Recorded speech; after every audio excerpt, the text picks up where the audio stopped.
Alhamdulillahi Rabbil Alamin. Wa bihi nasta'in ala umuri dunya waddin. Wa ala alihi wa sahbihi ajma'in. Amma. Pertama-tama, dua langkah yang paling utama, tiada kata selain memuja-muji kehadirat Allah SWT, yang mana oleh Allah yang telah menciptakan 7 pada langit dan 7 pada dalam bumi beserta isi keduanya, menciptakan langit tanpa tiang, menciptakan bintang tanpa tali, menciptakan laut dengan penuh gelombang, menciptakan alam penuh warna-warni. Selawat dan salam mari kita curahkan kepada keharibaan Nabi besar Muhammad sallallahu alaihi wasallam, yang mana oleh beliau yang telah membawa kita dari alam jahiliyah sampai alam Islam, ya, dari alam kegelapan sampai alam terang menerang, dari alam kebodohan sampai alam ilmu pengetahuan. Dan penghormatan kami kepada aku selaku pimpinan Dayah Darul Kamaliah Masjid Raya Kemalang, dan kepada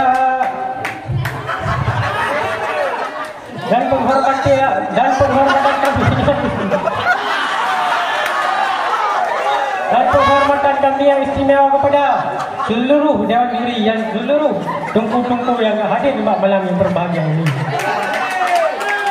Yang penghormatan kami istimewa kepada seluruh santriwan dan santriwati yang hadir di malam yang berbahagia ini.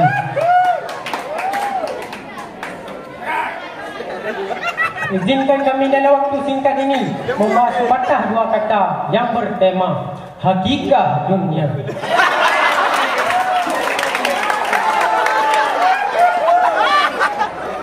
Saya sekalian menjelaskan tentang makna dunia dan alasan menyebutnya sebagai ad-dunya. Setidaknya ada 3 hal.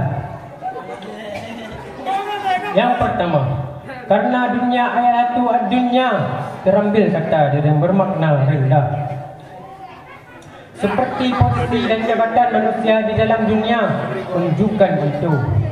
Berbeda dengan surga jannah yang disifatnya yang bermakna tinggi. Yang kedua, karena singkatnya waktu kehidupan kita di dalam dunia seperti ditujukan dalam beberapa ayat dalam Al-Quran. Perumpamaan singkatnya waktu kehidupan kita seperti waktu pagi menuju zuha. Allah sallallahu alaihi wasallam berfirman dalam surat Al-Laziyat ayat 46 yang berbunyi,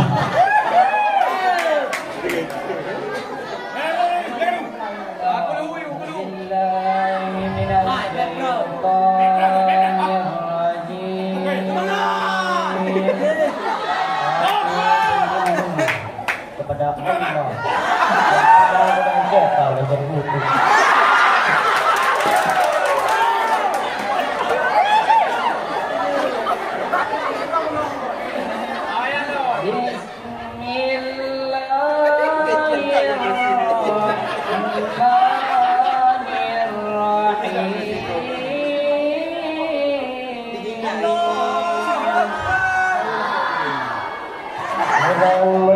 Nama Allah yang Maha Pengasih dan Maha Penyayang.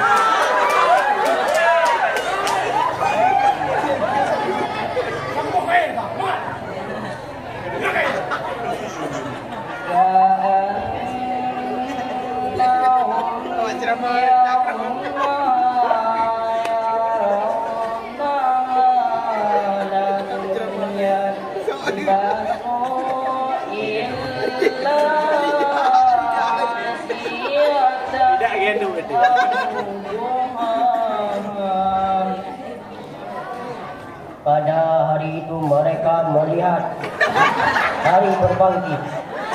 Itu mereka merasa tak akan tidak tinggal di dunia, melainkan sebentar saja, di waktu sore atau pagi hari. Yang ketiga, lupa sama kita. Dunia hanyalah tetesan air, sedikit dan cepat menetes, menunjukkan nasib kita di akhirat. Maka secara sederhana bisa kita gambarkan bahawa dunia itu adalah rendah. Dengan memahami hal ini, sikap kita yang benar adalah tidak lalai terhadapnya.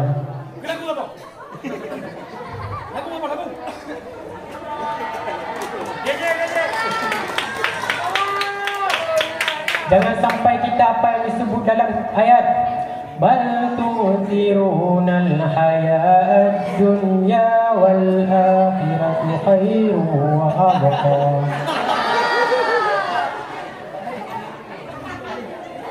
Kesimpulan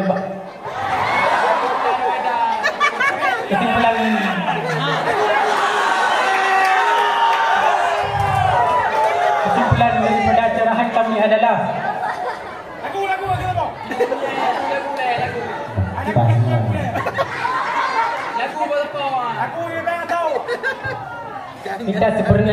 kita sebenarnya hidup dunia ini adalah sebagai ladang amal untuk bekal menuju akhirat.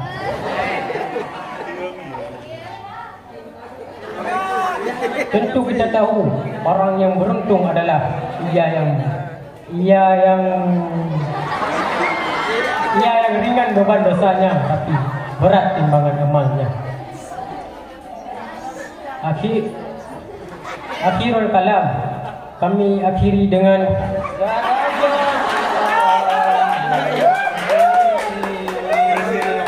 Maha benar Allah atas segala firman. Wabillahi taufiq wal hidayah.